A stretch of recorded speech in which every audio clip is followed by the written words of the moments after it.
Imperialism has no friends. Imperialism uses you, and when it finishes using you, it does with you what it wants. Cuba, Libya, Venezuela, and Chile are examples of nations that have suffered from U.S. interventions because of their socialist policies, justified by false intelligence to advance imperialism. Cuba has endured decades of sanctions for nationalization of strategic sectors of the economy, supporting African liberation and socialism, while Libya was destroyed because Gaddafi rejected U.S. dominance. This continent has suffered so much and continues to suffer because of imperialists. These imperialists have only one cliché in mind: Africa is the empire of slaves. This is how they see Africa. For them, Africans belong to them. Our lands belong to them. Our subsoil belongs to them. They have never been able to change the logic until today. This is deplorable. What's up, guys? Welcome back to my YouTube channel once again. My name is Dash Lifestyle. Kindly for watching me for the first time, remember to subscribe, like, share, and also comment. So guys, in today's video, I want us to watch this video from our African leaders. They are sending a warning message to the Western country, to United States government, to Donald Trump directly, telling Donald Trump that you need to stay away from our African country, and also you need to start respecting black people in the continent. Respect the black Americans, respect the black people in the Caribbean, also respect black people in Africa. So kindly guys, watch this video till the end, then I'll be back with more comment. Deputy Speaker, on the 20th of September 2001, former President of United States of America, George Bush, declared what became known as the War on Terror on Iraq and Afghanistan, stating that, I quote, "It will not end until every terrorist group of global reach has been found, stopped, and defeated." What followed was a massive disinformation campaign to justify the 2003 invasion of Iraq and Afghanistan under the pretext of locating and destroying weapons of mass destruction. Decades later, no such weapons were ever found. This invasion was about minerals and oil reserves, not weapons of mass destruction. Iraq and Afghanistan have never recovered. Cuba, Libya, Venezuela, and Chile are examples of nations that have suffered from U.S. interventions because of their socialist policies, justified by false intelligence to advance imperialism. Cuba has endured decades of sanctions for nationalization of strategic sectors of the economy, supporting African liberation and socialism, while Libya was destroyed because Gaddafi rejected U.S. dominance. We raise these historical facts because history must guide us in everything we do. When Donald Trump declares that, I open quote, "bad things are happening in South Africa," without evidence, we must not assume that the USA is misinformed. Instead, we must question the real intention behind such statement. After Trump's remarks, the US froze foreign aid globally under the pretext of assessing alignment with the policy outlook. For South Africa, this meant PEPFAR funding of HIV/AIDS response was under threat. On 26 February 2025, the freeze became permanent, terminating funding indefinitely. The US aggression towards South Africa is nothing more than Israel's revenge for our moral stance in support of Palestine. Meanwhile, some of us have been labeled international criminals, a designation used before the West assassinates those who opposed its agenda. Before invading the nations, the US always fabricates human rights violations to justify intervention. Today, same tactics are being used against South Africa. The growing calls by right-wing groups for foreign funding to establish independent states and to be armed by foreign interests must be recognized as part of a broader plan. This is the early stage of economic isolation, leading ultimately to military intervention. Next, AGOA will be terminated, escalating tensions between USA and South Africa. Our government must dismiss opportunistic African and racist groups exploiting US imperialism to fund their racist fantasies of an independent state. That will never happen. We will expropriate land without compensation, whether they like it or not. If they object, they can seek refuge in America. Deputy Speaker, Trump and the USA are not demonstrating strength. The USA is merely displaying an advanced stage of capitalism, which is imperialism. Trump engages in transactional and manipulative relationships with the world like it is his backyard. The hostility towards South Africa does not come from fraudulent boers spreading disinformation, but from America's imperialist agenda. The USA, home of the world's most sophisticated intelligence agencies, agencies that fabricate evidence to justify their invasion of Afghanistan and Iraq, and orchestrated the assassination of Muammar Gaddafi, Patrice Lumumba, Martin Luther King Jr., and Malcolm X, cannot now claim to be victims of disinformation from a minor racist group based in Orania. The USA has openly embraced the golden age of imperialism, extending its power through threats and the prevention and termination of foreign aid. In response, our government foolishly seeks to explain our policies to a maniacal president, as if the USA were a victim of misinformation. The USA knows exactly what it's doing and why it is doing it. At a Golden Sachs event of the 27th of February 2025, South Africa President Mr. Cyril Ramaphosa stated, I quote, Trump got the wrong end of the stick of the country's land policies. I completely reject this notion. The USA, home of Elon Musk's platform, X platform, Jeff Bezos, Amazon, Facebook, Google, Tesla, Starlink, and Silicon Valley, the global hub of data collection, cannot claim to be misinformed. They are the greatest perpetrators of disinformation. The USA is the greatest perpetrator of disinformation. It is now using its own falsehood as justification to attack South Africa.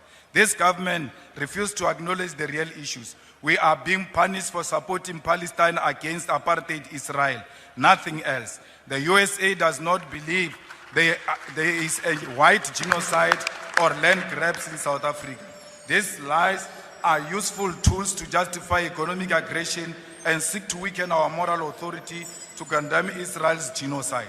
Foreign aid has always been a tool for Western imperialism and control. It must end with South Africa. We must expand our trade and strengthen relationship with China, India, Russia, Brazil, and Singapore, while emphasizing African unity. The USA is on a full mission to extort the world into submission, and as a result, will become increasingly isolated. Our sovereignty, security, and economic prosperity on rejecting the American Golden Age, a project of imperialism. The world must move forward without the USA if true progress is to be achieved. We are not the puppets of the USA. We will never be bullied by Donald Trump and his friends. South Africa remains an independent state, which is not handled by the USA. The majority of South Africans love their whites. They worship them everywhere they go. Why will they kill them? They always seek white validation and affirmation of whiteness. It is a black talent. It is a black talent. It is not a black talent until white people say so.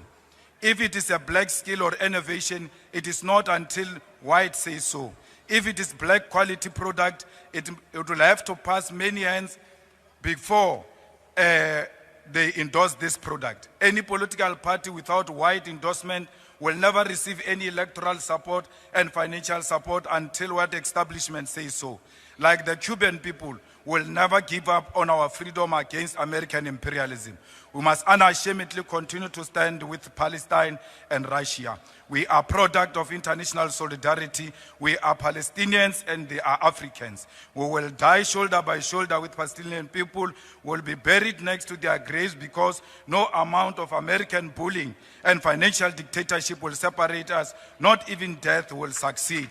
From the river to the sea, Palestine shall be free. We are not product of land theft or genocide. We are not grabbing any land, but claiming what rightfully belongs to us. We are not engaged in what genocide. Instead, we are coexisting with our white murderers. Whatever it takes, this land shall be expropriated and will be returned to its rightful owners. Victory is certain. I'm not a professor. I'm a recently retired Minister of Foreign Affairs of South Africa. And so I'm going to speak in that guise. I wish to begin by saying that I am a revert to Islam. And the Islam I have been taught is one which is fighting fit. As Muslims, we do not submit to oppression. We fight it.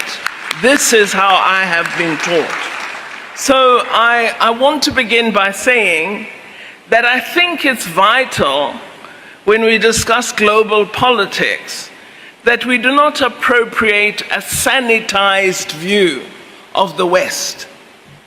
If you look at a lot of the world's problems, there's a common denominator related to the chaotic and complex problems that we experience today. And that common denominator is Europe and the United States of America. Now, it may very well be that we do need to examine ourselves because there are fault lines in ourselves, in our countries, in our leaders, in our organizations. But as we examine ourselves, let us also look at the undercurrent of the role of intelligence organizations, of those two factors in much of our problematique. It is in Southern Africa where we had the CIA supporting the emergence of UNITA in Angola to fight the liberation movements so that we in South Africa should not defeat apartheid. It was in Mozambique that again, intelligence organizations from outside Africa came into Mozambique, created, financed, armed Renamo, not to fight the Mozambican freedom fighters, but to fight us, because for them, South Africa was a white island of privilege that they wanted to preserve, and they would do everything to ensure that they preserve that. So you are dealing with a very, very complex, evil enemy. And we in the world, if we are to understand how we engage with humanity, we must not sanitize the level of harm, the level of intention to cause you not to succeed. It's absolutely necessary that we understand that. Now, let me come to this interesting phrase that has been used very loosely in the past decade and much more in the past 5 years. And this is this expression of international rules-based order. We always ask the question, whose rules? Who's the referee? Because we understand that in global relations, the international rules are framed in terms of international law and international humanitarian law. There isn't a rules base like a referee match of soccer or rugby. So we need to be very careful. And this notion of rules-based has been developed for someone to be able to say, you are not following the rules when they disrespect international law. So we also, when we discuss global politics, should be wary of appropriating concepts that seek to reify the dominance of particular countries and make us believe that it is those countries that are the ones that would preserve order, and the rest of us are merely there to follow. These are very problematic notions that we should not accept. So I agree with the colleagues that part of what we wish to achieve is to seek consensus, is to seek inclusion, is to seek a level of cooperation where all of us matter in this world. I would like, as my contribution today, to speak about the global South. Now, I know that we use the concept loosely because despite the notion that you are juxtaposing the South with the North, we don't have a coherent South, nor is there necessarily a coherent North. You can see, for example, the response of some of the Balkan states in Europe with respect to the Russia-Ukraine war.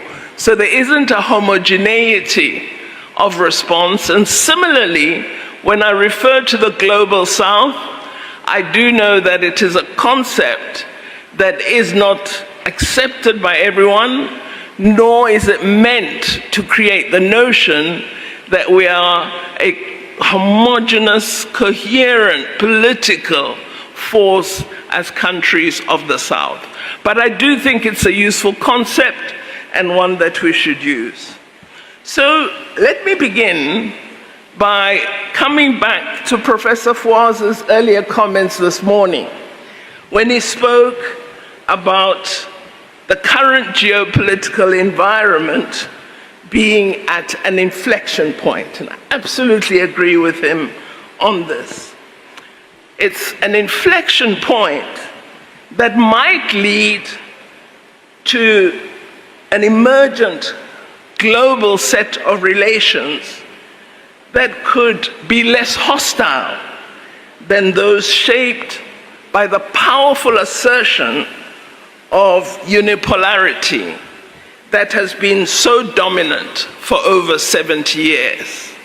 Despite having a multilateral premier institution of the United Nations, essentially, unipolarity has been extremely dominant for several decades. And what we are all seeking an answer to is how do we create successfully a multipolar world?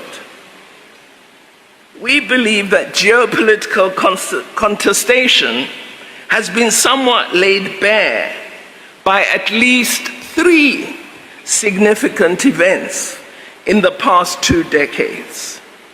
Firstly, the devastating economic crisis of 2007, which affected all our economies and confirmed the strong macro-financial limits of globalization. Second, the impact of COVID-19, which we often neglect to mention, and yet it had such an effect. And alongside that global impact of COVID-19, we recall the manner in which the developed, richer countries of the world failed to initially promote global pandemic response cooperation. I recall when we were responding to COVID-19 as South Africa and the African continent, we couldn't get anybody to sell vaccines to us because they said themselves first and then others later.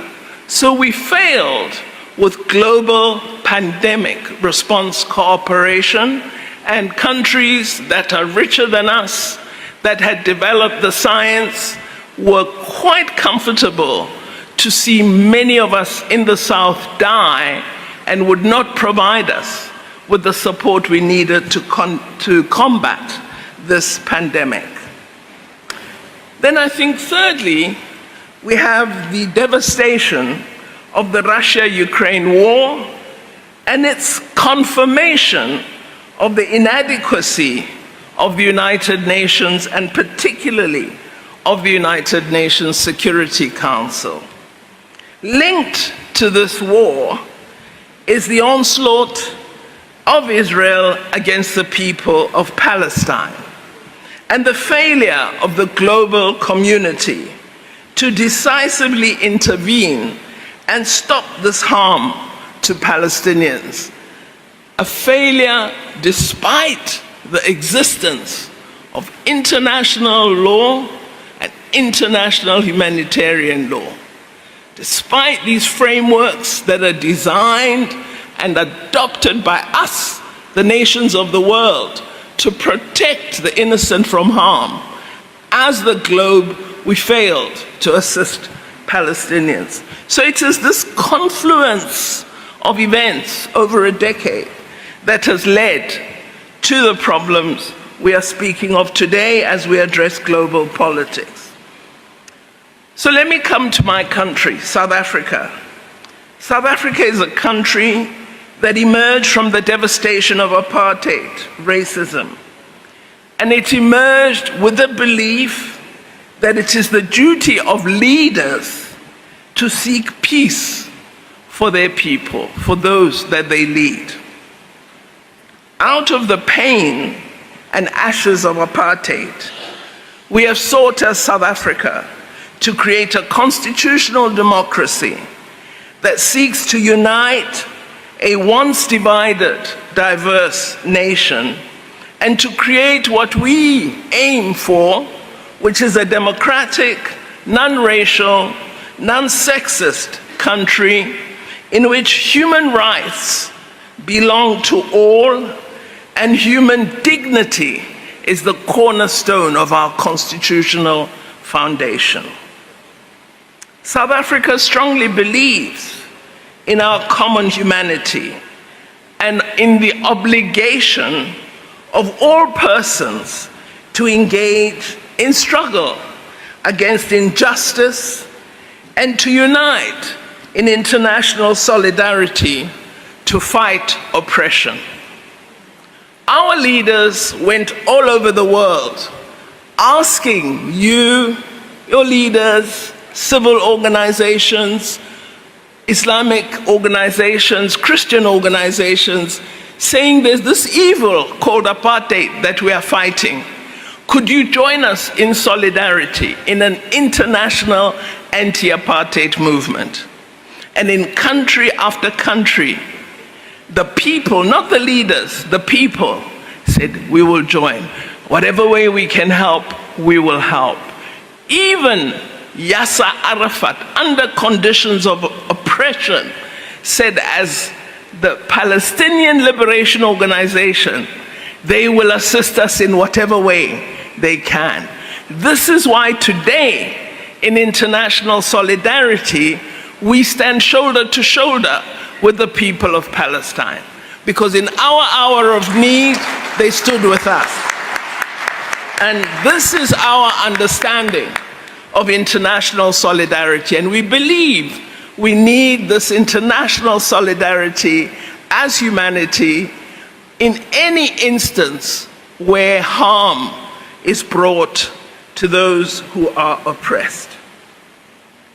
We really appeal to the world that just as they supported us when we were fighting for freedom, so must this global solidarity today, matched with positive values and ideals, be brought to bear urgently in order to assist the people of Palestine.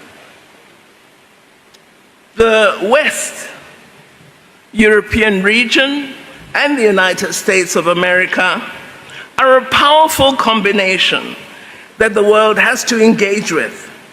However, the question we must answer for countries of the South is what should be the nature of our relationship and engagement with the West. There are several key points. Firstly, we believe that the South must collaborate consistently on addressing critical development priorities to end poverty, inequality, and joblessness. His Royal Highness, the Sultan, made reference to these issues this morning. Secondly, we believe countries of the South should not take a back seat on global challenges. They should be advancing openly for freedom from corruption and freedom from terrorism and all other ills, on behalf of the Palestinian people and the people of Sahrawi who are also oppressed.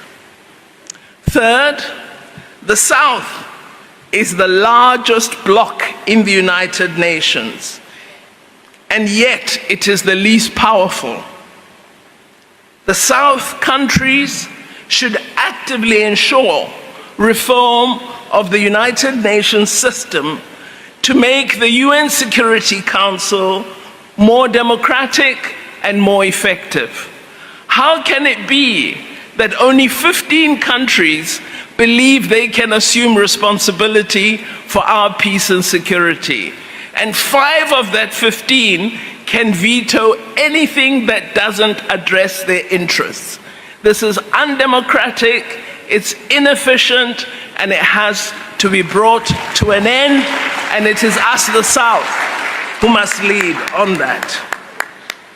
Fourth, the South, particularly the countries of Africa, which hold the bulk of the mineral resources used for industrial and manufacturing processes, must move away from being resource rich and economically poor and learn to use their mineral resources to develop their economies.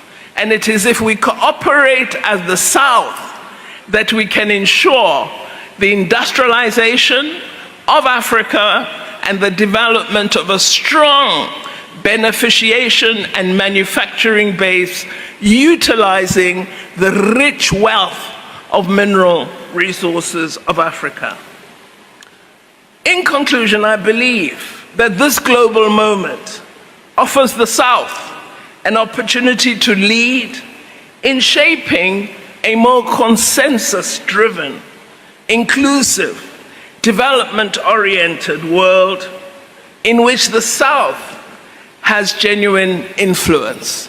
It can't be that we are consistently driven to vote for the richer countries, and we never put ourselves in a preeminent position of power.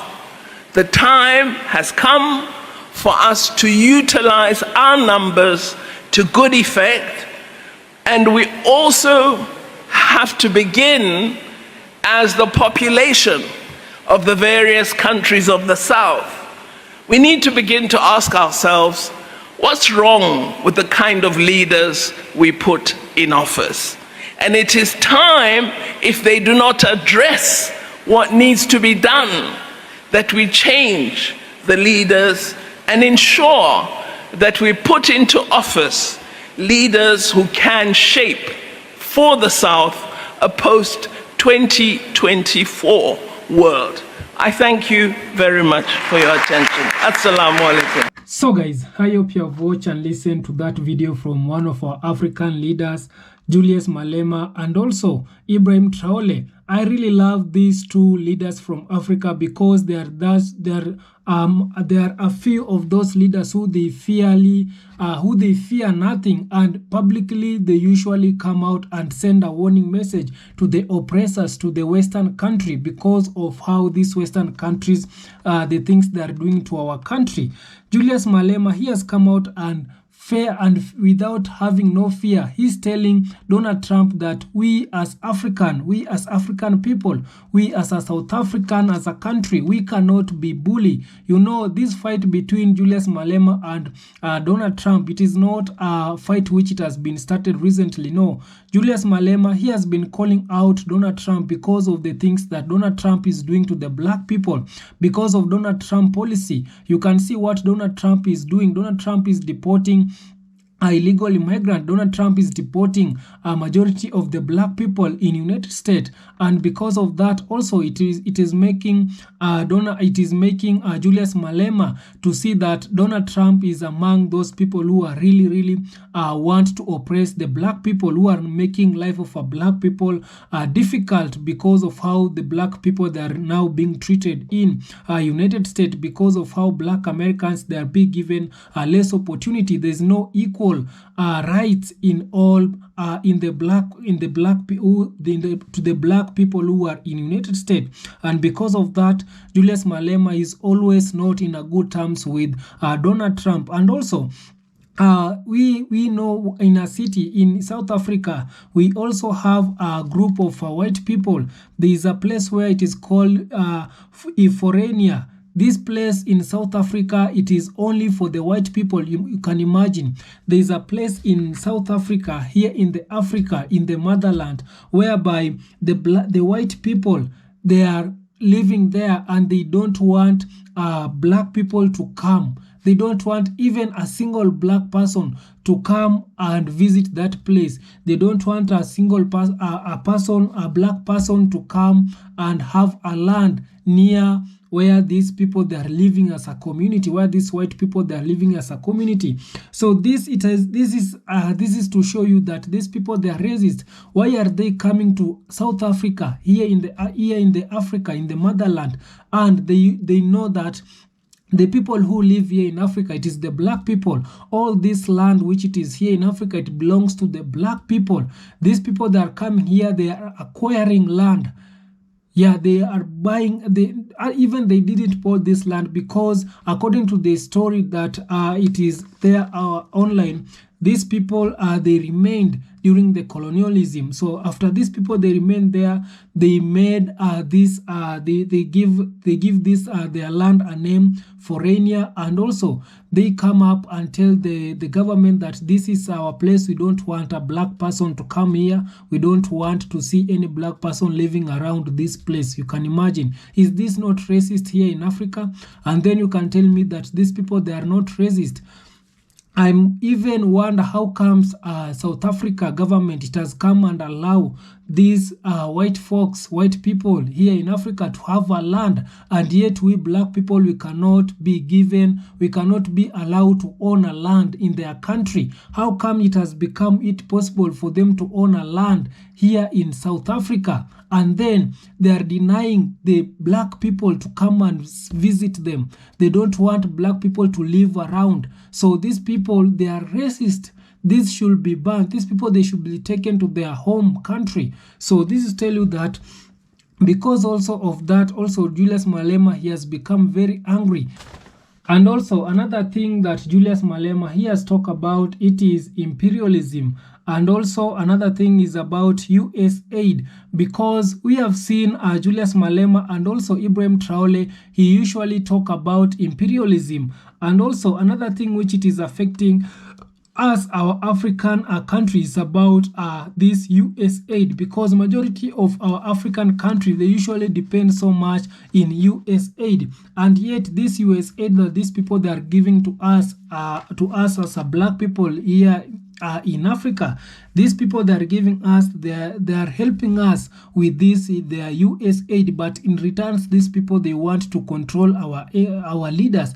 These people, they want to control our economy. So these people, they are taking our resources in the name of they are bringing US aid in our country. So also this thing we need to abolish as a black people. We need to start developing our country by our own. So we don't need help from from this other country, because Africa, we have resources. Africa, we have minerals. Africa, we have everything. This country, African country, it is a rich country in the continent. But why are we not making our country to be rich? We need to develop our country with our own resources.